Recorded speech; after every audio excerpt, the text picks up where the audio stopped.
చదువుకోవాలి. మీరు నువ్వు పని చేస్తూ చదువుకుంటావా? పోనీ ఎందుకు రాదురా? మాకు వచ్చి మేమంతా వచ్చి చదువుకున్నావా? ఇష్టపడి చదువుకున్నావు. నీకు కష్టపడుతున్నావు. నువ్వు చదువు రాదని ముందే చెప్పేస్తున్నావు. నువ్వు చదువు రాదంటే రాదు, వస్తుందంటే వస్తుంది. రాదని మనసులో పడకూడదు.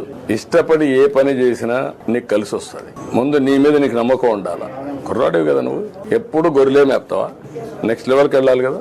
ఇప్పుడు ఆయన ఉన్నాడు, మీ కులమే, వాళ్ళ నాన్న మంచి పారిశ్రామికవేత్త, ఈయన వచ్చాడు, ఈ రోజు బ్రహ్మాండంగా మంత్రిగా పనిచేస్తున్నాడు.